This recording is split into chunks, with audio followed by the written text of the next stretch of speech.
Hello everyone, welcome again to Triple Institutes that is led by Aman and that's me.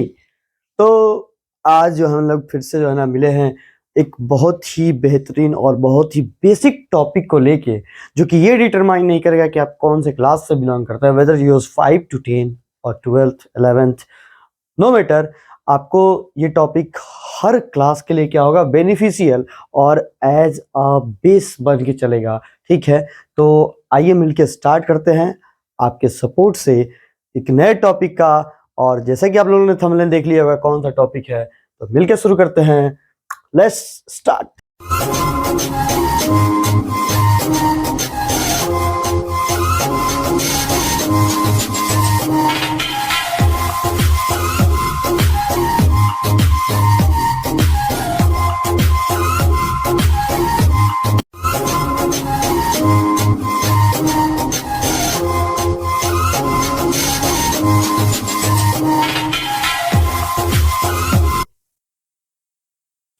Sorry, तो कहाँ थे हम लोग? Cell का शुरुआत करने वाले थे। ठीक है, तो सेल शुरुआत करने से पहले एक आज भी याद है मुझे वो साल, कौन सा साल, जब मेरे खास दोस्त, साल था कुछ 1665, जब मेरे एक अजीज काफी करीबी दोस्त जिनसे मैं कभी नहीं मिला हूं, इनका नाम कुछ रॉबर्ट हुक था। ठीक है, काफी करीबी दोस्त, ना वो मुझे जानते थे ना मैं उन्हें जानता था। ठीक है, तो 1665 के करीब में जो है ना, 1665 में सेल का डिस्कवरी इन्होंने किया, मुझसे पूछे भी ना, इसी कारण से हम लोग का दोस्ती भी टूटा था।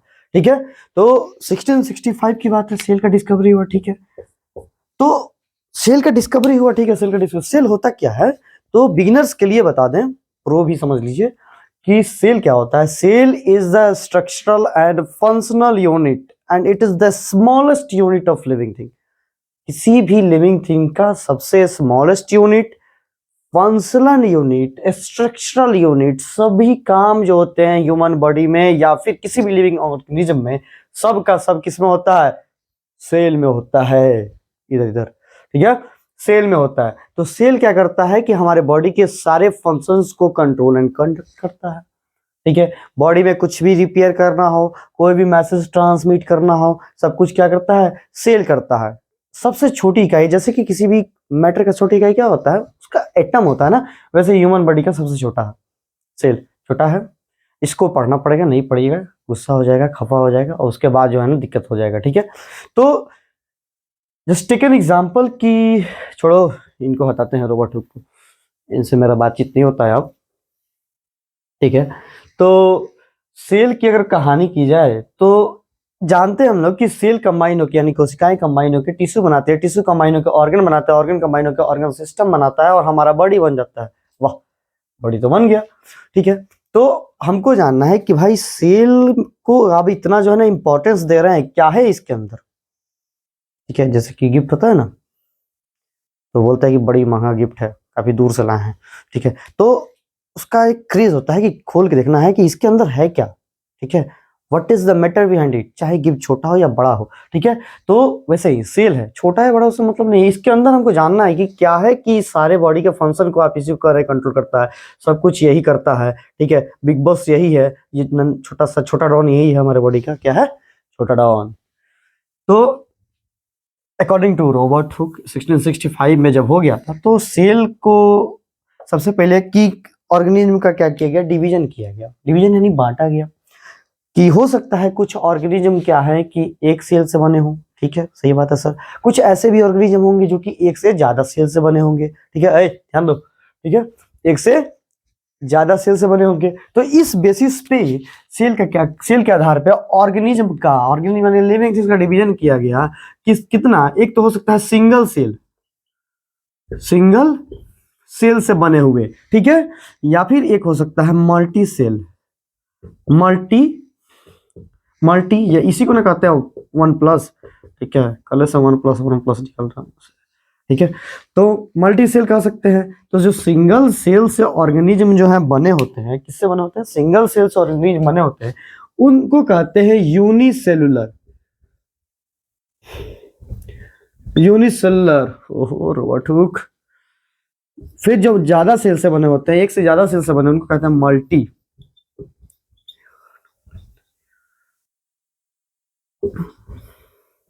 ओह, रॉबर्ट हुक की याद में गलत लिखा जा रहा है। ठीक है, मल्टी सेलुलर, यूनिसेलुलर और मल्टी सेलुलर। यानी यूनिसेलुलर उस ऑर्गेनिज्म को कहेंगे जो कि केवल और केवल एक ही सेल से बना हो। ठीक है, एक ही सेल से बना हो, यूनिसेलुलर।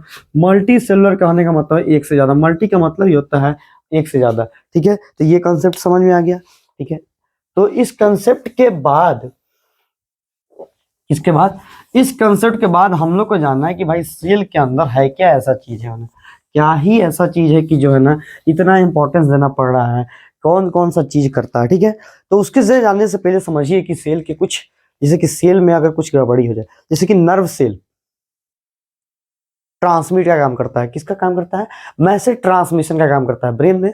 तो सपोज किए कि हम आपको पढ़ा रहे हैं और क्या हुआ कि यहाँ अगर कहीं दीवार पे रखे हैं हाथ, ठीक है, और मान लिए कि दीवार की जगह जो है ना गलती से कोई फ्रेंड जो है ना वो गर्म तावे पे हाथ रख दिया, तो जैसे ही हाथ को उस पर रखेंगे तुरंत क्या होगा? मैसेज ट्रांसमिट होते हुए हमारे ब्रेन के पास आएगा और ब्रेन के तुरंत खींच लो, जो दोस्त रखा होगा उसको मारे। ठीक है, तो ये क्या किया कि हमारा सेल काम कर रहा था सही से, तो मैंने उस पर क्या किया? रिस्पॉन्स किया। अब अगले केस में क्या हो रहा है कि मान लीजिए इसमें काम ही नहीं कर रहा है, सेल मैसेज ट्रांसमिट नहीं कर रहा है, अब आराम से यहाँ रखे हुए तवे पे हाथ गर्म है। ठीक है, तो 10-15 मिनट बाद जब देख रहे हैं यहाँ से यहाँ तक जल गया, तो अरे ये कैसे हुआ, तो पता नहीं चला। समझ रहा है कितनी गड़बड़ी हो सकती है? ये फर्स्ट बात हो गया। तो सेल का बहुत ही ज्यादा हमारे बॉडी में क्या है? इंपॉर्टेंट। सेल नहीं रहे तो बॉडी का कोई भी फंक्शन नहीं हो सकता है। जब कोई भी फंक्शन नहीं हो सकता है तो इस वाले छोटे डॉन को पढ़ना बहुत ही ज्यादा जरूरी है, नहीं तो ये फिर गुस्सा हो जाएगा। गुस्सा हो जाएगा तो क्या करेगा मुझे भी नहीं पता। ठीक है, तो आइए पढ़ते हैं। तो सबसे पहले जो है ना, एक जो है ना स्मॉल स्ट्रक्चर से समझेंगे सेल को। उसके बाद जो है ना हर सेल के अंदर जो भी कंपोनेंट होंगे उसको जो है ना बारी बारी से जो है ना बढ़िया से एक्सप्लेन करके समझेंगे। तो अगर स्ट्रक्चर की, स्मॉल स्ट्रक्चर की बात करें, ठीक है, तो अगर ये अगर मान लेते हैं क्या है? सेल है। ठीक है, ये अगर मान लेते हैं क्या है? सेल है। तो सेल के एक आउटर बाउंड्री आपको दिख रहा है, क्या दिख रहा है? एक आउटर बाउंड्री। ठीक है, इस आउटर बाउंड्री को कहते हैं सेल मेम्ब्रेन कहिए, या फिर कहिए आप इसको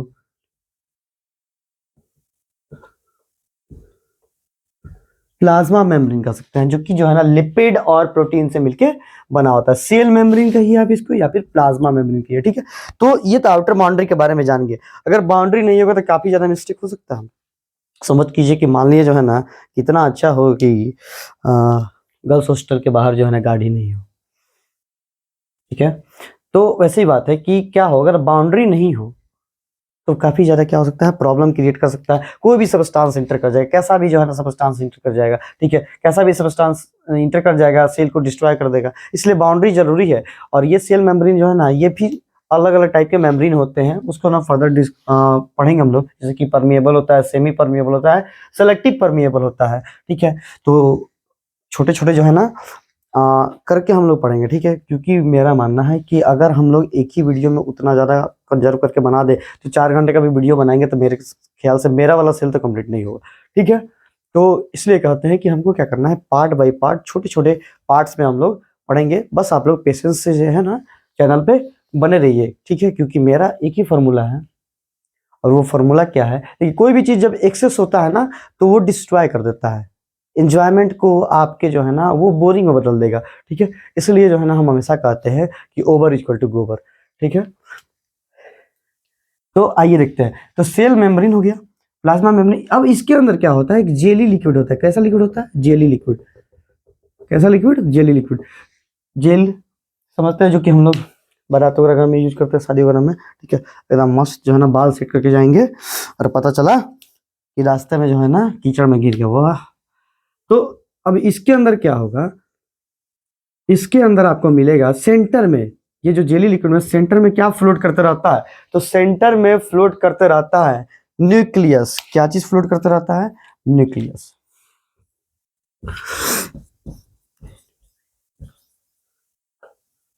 न्यूक्लियस सेंटर में क्या फ्लोट कर रहा है? न्यूक्लियस फ्लोट कर रहा है, और न्यूक्लियस को ही ब्रेन ऑफ द सेल कहते हैं। क्या कहते हैं? ब्रेन ऑफ द सेल कहते हैं। सेल के अंदर के सारे फंक्शंस को यही कोऑर्डिनेट करता है, कंट्रोल करता है, यही सिखाता है, ये करो वो करो, ठीक है, इसी को धरना है, दबोचना है, ठीक है, सब काम यही कर रहा है गड़बड़। तो अब इसके अंदर क्या मिलेगा आपको? और भी सारे कंपोनेंट मिलेंगे, जैसे कि आपको ऐसे कुछ एक ऐसा कंपोनेंट मिलेगा जिसको माइटोकॉन्ड्रिया कहते हैं, ठीक है। उसके बाद जो है ना आपको एक पाउच लाइक स्ट्रक्चर मिलेगा, पाउच लाइक स्ट्रक्चर मिलेगा, ठीक है। उसके बाद आपको जो है ना इस तरह के जो है ना पैरेलल सेक लाइक स्ट्रक्चर मिलेंगे, ठीक है। उसके बाद बहुत सारे कंपोनेंट मिलेंगे जिसको क्या कर देंगे, ये जो भी अंदर वाले कंपोनेंट है उसको इसलिए नहीं लिख रहे क्योंकि इसको जो है ना बारी बारी से अच्छे ढंग से पढ़ना है। तो ये जो अंदर के छोटे छोटे कंपोनेंट्स होंगे, इसेंशियल कंपोनेंट होते हैं, इनको कहते हैं ऑर्गेनल्स, ठीक है। इनको क्या कहते हैं? ऑर्गेनल्स। और यही जो है ना प्रीफॉर्म करते हैं। इसमें देखिए माइटोकॉन्ड्रिया है, माइटोकॉन्ड्रिया जो है ना याद रखिएगा कि माइटोकॉन्ड्रिया जब भी जो है ना ऑफस्प्रिंग बनता है, ऑफस्प्रिंग का मतलब नया जब भी शिशु बनता है, इन्फेंट बनता है, बच्चा होता है, तो उसमें जो माइटोकॉन्ड्रिया होता है वो किसका होता है? मदर का होता है। किसका होता है? Mother. M for mother, M for mitochondria, याद रहेगा, M for mother, M for mitochondria. तो सेल मेम्ब्रेन, प्लाज्मा मेम्ब्रेन, तो न्यूक्लियस को जान गया। उसके बाद धीरे धीरे फर्दर हम लोग डिस्कस करेंगे आगे इसी वीडियो में, जो कि हम लोग कंटिन्यू करेंगे, क्योंकि हमको अपना फॉर्मूला याद रखना है, वी नॉट इक्वल टू यानी ओवर इक्वल टू गोबर। फैला दीजिए इस फॉर्मूला को, किसी भी स्टूडेंट की जान बन सकती है, ठीक है। अब देखिए सेल जो है ना फंक्शन, फंक्शन के आधार पे देखिए कि मान लिए क्या हुआ कि एक एग्जांपल लेते हैं, दो दोस्त हैं, एक क्या बाइक लिए, एक क्या कर लिए आपकी फेवरेट कावासाकी निंजा अपाची, नहीं ले लिए R2R अपाची, और एक ले लिया, क्या ले लिया? CT100। तो जो भी फंक्शन आपके जो अपाची वाले में दिया होगा, जो लुक आपको दिखेगा चढ़ने के बाद, ठीक है, वो ललटेन वाला चश्मा लगा के जो है ना आप जब चलेंगे उसका लुक और आपके CT100 का लुक एकदम डिट्टो मैच करेगा, करेगा? अरे घंटा मैच नहीं करेगा, ठीक है। तो हमको क्या जानना है कि उसी तरह सेल, सेल जब है ना, तो सेल में फंक्शंस के हिसाब से, किसके हिसाब से? फंक्शंस के हिसाब से, कितना एडवांस कौन सा सेल है, कितना फंक्शन कौन कर रहा है, कितने ऑर्गेनल, ऑर्गेनल क्या है? सेल के अंदर के छोटे छोटे कंपोनेंट्स हैं, इसेंशियल कंपोनेंट हैं, वाइटल कंपोनेंट हैं। वाइटल मतलब क्या होता है? जरूरी, ठीक है, VITAL, वाइटल मतलब होता है जरूरी। वो कंपोनेंट प्रेजेंट है कि नहीं, ठीक है, वो कंपोनेंट का प्रोटेक्शन है कि नहीं, ठीक है, अपना अपना प्रोटेक्शन लेके आए हैं कि नहीं। तो ये सभी चीज को जो है ना देखते हुए जो है ना सेल को जो है ना दो भागों में इसे करके बांट दिया गया, ठीक है। फर्स्ट है प्रोकार्योटिक सेल और दूसरा है ईकार्योटिक सेल। प्रोकार्योटिक सेल और ईकार्योटिक, देखिए तो प्रो कुछ ऐसे है, प्रो, ठीक है, EUK, यूकैरियोटिक सेल, ठीक है। तो यहाँ जो है ना हमको समझना है कैसे जो है ना, एक जो है ना इसमें एडवांस है जिसमें सारे सेल ऑर्गेनल प्रेजेंट है, एक जो है ना इसमें क्या है? एडवांस नहीं है, एडवांस नहीं है यानी उसमें ऑर्गेनल सारे प्रेजेंट नहीं है, वो उतना फंक्शन नहीं कर पाएगा जितना वो दूसरा वाला फंक्शन कर पाएगा। तो समझेंगे कैसे कि कौन जो है ना एडवांस है कौन नहीं, ठीक है। तो यूँ समझिए कि if you are belonging to some क्षुद्र ग्रुप, तो आप जानते होंगे कि there was some player that is called pro player. इनको प्रो प्लेयर करते हैं जो भी पबजी वगैरह खेलते होंगे, ठीक है, पबजी खेलते हैं ना, ठीक है, तो उसको छोड़िए। तो कहने का मतलब है कि प्रो, प्रो वर्ड उसमें यूज होता है किसके लिए? बेस्ट के लिए, ठीक है। प्रो वर्ड किसके लिए यूज होता है? बेस्ट के लिए यूज होता है। तो साइंस कहता है कि देखिए हम वो जो फालतू चीज में नहीं पढ़ेंगे, ठीक है, गेम वाले से नहीं, हम क्या करेंगे, वो जो देखिए हम लोग क्या करते हैं, खेल आपको अलग दिशा में ले जाता है, ठीक है, वो जो गेम है आपको एक अलग दिशा में ले जाता है, ठीक है, वो मे बी रॉन्ग डायरेक्शन में ले जा रहा है, ठीक है, या मे बी अच्छे डायरेक्शन में ले जाता है, ठीक है। लेकिन एज ए स्टूडेंट जो है ना साइंस क्या करता है कि अगर आप स्टूडेंट है तो मेरा कंसेप्ट उस गेम के कंसेप्ट से थोड़ा अलग हो, तो क्या करेगा कि बोलेगा उसमें प्रो मतलब अच्छा था, मेरे पास प्रो मतलब थोड़ा सा डल कर देंगे, ठीक है, बाकी यू मतलब ठीक है हटाओ, इसको अच्छा कर देंगे, ठीक है। तो एक खराब है तो दूसरा क्या हो जाएगा? ऑब्वियसली अच्छा हो जाएगा। तो यहाँ खराब अच्छा से सेंस ये मेरा यही बनता है कि जो प्रोकार्योटिक सेल होते हैं, क्या होते हैं? प्रोकार्योटिक सेल होते हैं। तो वो क्या होते हैं कि उनके पास ऑर्गेनल्स की कमी होती है, ऑर्गेनल्स की कमी होती है, उनके न्यूक्लियस वेल डिफाइंड नहीं होते हैं, वेल डेवलप नहीं होते हैं, ठीक है, वेल डेवलप नहीं होता, वही CT100 की तरह। लेकिन जो यूकैरियोटिक होते हैं वेल डेवलप होते हैं, इनके न्यूक्लियस एकदम सही तन कराएंगे, यार क्या कमी है, मेरे पास सब कुछ है, अपाची लेके घूम रहे हैं, ठीक है। और ये क्या है, CT100 लेके घूम रहा है। तो ये हो गया। तो प्रोकैरियोटिक यानी प्रिमिटिव सेल हैं, जिनके पास जो है ना अच्छे से ऑर्गेनल भी डेवलप नहीं है, न्यूक्लियस भी वेल डेवलप नहीं है। वेदर यूकैरियोटिक क्या है, अच्छे सेल हैं, ठीक है, इनके पास सब कुछ डेवलप है, ठीक है, इनके पास क्या है, सब कुछ डेवलप है। तो आइए देखते हैं अब आगे अगले का कंसेप्ट। प्रोकैरियोटिक यूकैरियोटिक समझ में आ गया, ठीक है, सारे नोट्स प्रोवाइड कराए जाएंगे, बस थोड़ा सा पेशेंस रखिए मेरे साथ, ठीक है। हमेशा कहते हैं 1 Apple a day doctor run away, ठीक है, टेकिंग फ्रॉम समवन डायलॉग, मेरा डायलॉग नहीं है, ठीक है। तो प्रोकैरियोटिक यूकैरियोटिक जब सेल बना, ठीक है, तो सेल बनने के बाद क्या हुआ कि उसमें क्या है कि कुछ ऑर्गेनल्स का काफी अच्छा फंक्शन है। कुछ ऑर्गेनल्स जो है ना क्या है आपके, कुछ ऑर्गेनल्स उसमें आपको दिखेंगे, जिनको जैसे कि माइटोकॉन्ड्रिया, पावर हाउस, हम पावर में रहता है, सारे एनर्जी बनाते हैं।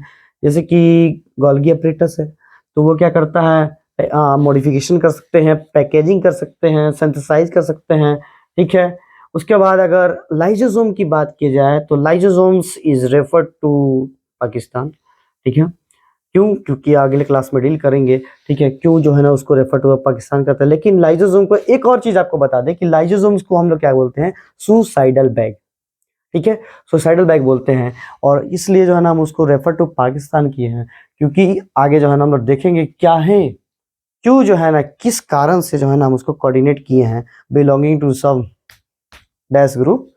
तो आइए देखते हैं, कब, अभी नहीं, अब कल देखते हैं, ठीक है। तो हम लोग जानेंगे कि ऑर्गेनल्स के बारे में जानेंगे, ठीक है, ऑर्गेनल्स के बारे में जानने के बाद समझेंगे कि कल से हम लोग शुरुआत करेंगे ऑर्गेनल्स से, जिसमें फर्स्ट हम लोग पढ़ेंगे साइटोप्लाज्म, ठीक है, साइटोप्लाज्म एक ऑर्गेनल नहीं है, ठीक है, उसके अंदर जो भी कंपोनेंट फ्लोट करते हैं, उसके सरफेस पे जो भी फ्लोट करते हैं उनको ऑर्गेनल कहते हैं। ये सारी चीज़ को हम लोग जो है ना नेक्स्ट वीडियो में डील करने की कोशिश करेंगे। इस वीडियो में भी डील हो सकती थी, लेकिन जो है ना हम चाहते हैं कि पार्ट बाई पार्ट पढ़ेंगे, ज़्यादा जल्दी जल्दी समझ में आएगा, ठीक है, और जो है ना दिमाग में सही से बैठेगा, ठीक है। थोड़ा पढ़िए, दिमाग में बैठ जाए, वही काफ़ी है, ठीक है, क्योंकि always remember the formula over is equal to gobar, ठीक है।